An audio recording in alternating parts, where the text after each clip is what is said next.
Welcome to Extravagant Fragrances, everybody. So today I'm back here to show you the little mini nursery, if you will. And before I get into the little nursery, the last video I talked about, we covered preparing for the economic change in the last video. We talked about different things happening in the economy, preparing for for this collapse that is currently taking place in the current monetary system. As you know, in this channel, we always talk about fragrance, but this channel has always been about, we always like to cover economics as well. So today I'm going to share with you some things that you could try at home. Some things that I'm doing, which is seed saving, right? Now here's the thing about seed saving is, I know some people that say, okay, they see what's happening, they see what's taking place, it's really good to save seeds, right? Because you can plant food. Okay, yes. But the downside to stockpiling a whole bunch of seeds is seeds have a shelf life, and at some point they do go bad. But here are just some things you can do to kind of prevent that from happening. So for example, like what I do is I will, like when I buy, like, let's say bell peppers, right? I'll save the seeds from the bell peppers that I'm using, right? Another thing you could do is if you are into tomatoes, right? Me personally, I don't save the seeds of like the, chemically grown, like non-organic tomatoes. But what I did do was I saved seeds from last summer's heirloom tomatoes that I grew, and so that's one thing you can do. There's a specific way you could do that, which is basically like you scoop out the little gel part of the tomato seeds, you sit it in water, and it'll, like within a week, it will kind of just like ferment down, and the good seeds will separate itself from the bad seeds. Got some wasps coming here. So anyways, but here's just some things that I did, right? And here's some things you could try as well. So like my mother, like, she likes bitter melon, right? So and I'm like one of the only ones who in the family that likes bitter melon too. And so here's just this is from the last bitter melon. I want to say I've saved these since like 2020, and they sprouted up, and I'm gonna attempt growing those. They sprouted up really good as well, actually. I still have a whole bunch of them. Another thing you can do is like beans, for example. I talked about making sure you guys have enough food, right? Trying to make sure you prepare with at least a couple years worth of food, because that's all it takes is the next disaster, okay, or the next what's the word I'm looking for? It's a certain term they use. Anyways, that's all it takes is the next disaster for all of a sudden now there's a big supply chain issue and you can't get food. Okay, so my next thing that I'm doing, and you do what you want to do, is stocking beans, right? These beans, when 2020 hit, I went and stocked up on beans, and there's white beans here. Okay, I like white beans because for those of you who watch this channel who are into bean pies, I love bean pies. You can, these right here that are sprouting up are white beans. And then there's the pinto beans on this side. I kind of dug around, and those are also starting to germinate. But these, I actually put these in a vacuum pack, and they do grow. So there are like channels out there where they say, well, if you put them in a vacuum pack that it kills the seeds. Well, this is proof right here after 3 years that they still sprout.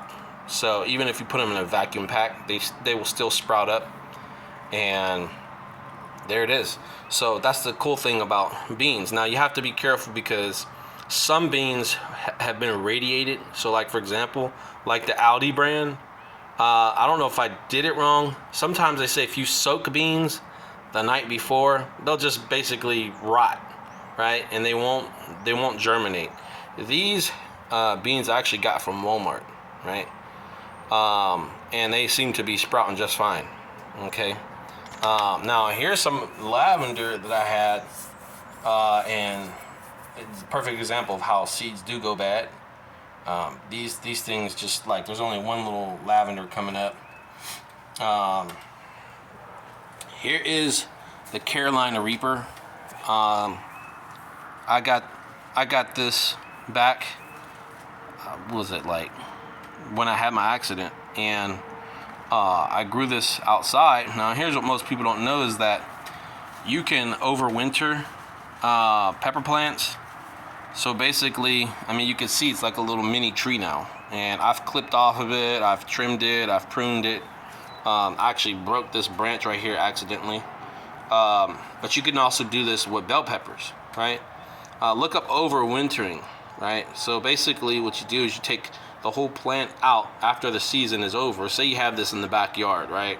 You dig it up, you rinse the roots out, and then you replant it in fresh soil in a smaller pot, and you trim the leaves. You trim all the leaves off. Like you keep the branch, you keep these, right? Like all these, you don't cut those off, but you kind of trim the leaves back, like heavily, right? Just look up overwintering. So I've had this. This is what, 2021. I had this. So that's what I plan on doing with some of the other super hot peppers that I have. That you also can do. So you don't have to throw the peppers away at the end of the season. You can even overwinter tomato plants. But the thing is, tomato plants grow so fast that there's really no need. I mean, you can just start them by seed. I think there's a local pizza shop, and the guy who owns it is Italian, and you know he's got a tomato plant and a fig plant growing indoors. And this tomato plant, you could tell it's old because it has a stalk like that's about that thick. And so the cool thing about plants like that, like tomato plants like that, is like you can trim the little, you can trim off of it and put the little stems in water and they'll root, and you can transplant tomato plants from that main tomato plant. So let's get out here. I'm going to show you guys the rest of the little mini nursery. Okay. So here this is the Giant Delicious. This thing has the world record for like the biggest tomato, which is like, I want to say it's like 7 pounds or something like that. Okay, here is Carbon Heirloom tomatoes. This came from a private seller online, and these are kind of like, these have like a purplish color, a really dark purple red color.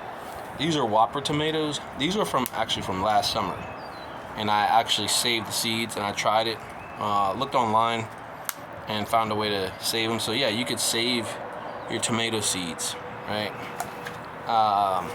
Here is the Pekin pepper. I believe this is a very common pepper in Mexico. It's a little tiny red pepper.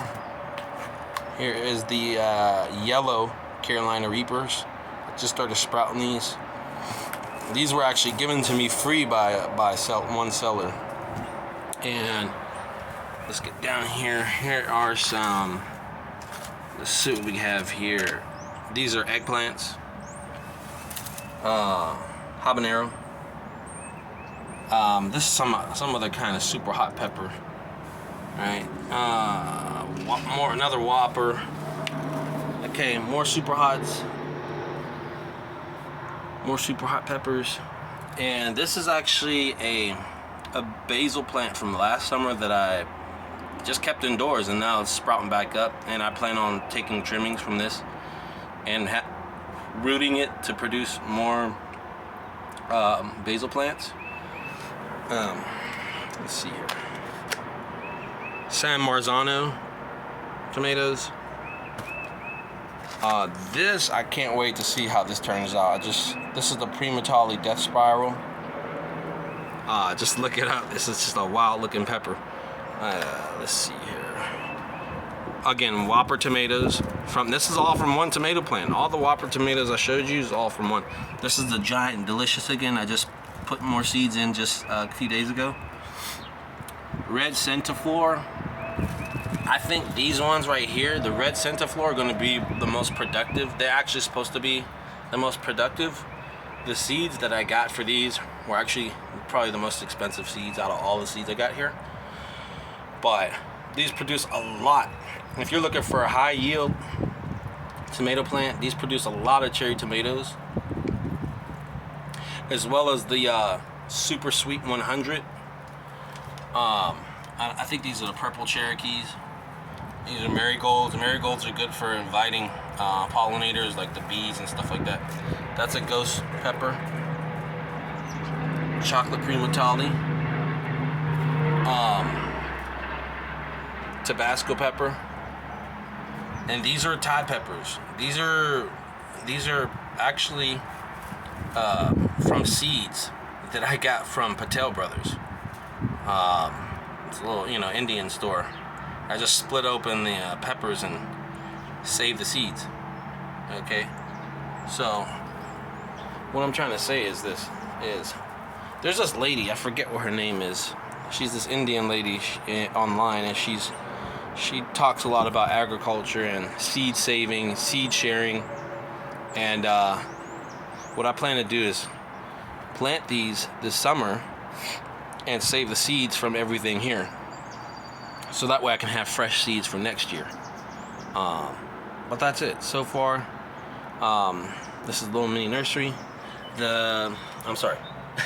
These right here, what I plan to do, because it's so productive right now, I plan to take little trimmings from this and put them in water and re-sprout them, so that way I can have multiple plants of this particular breed right here.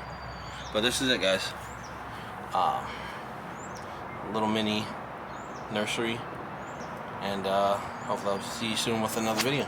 Take care, everybody.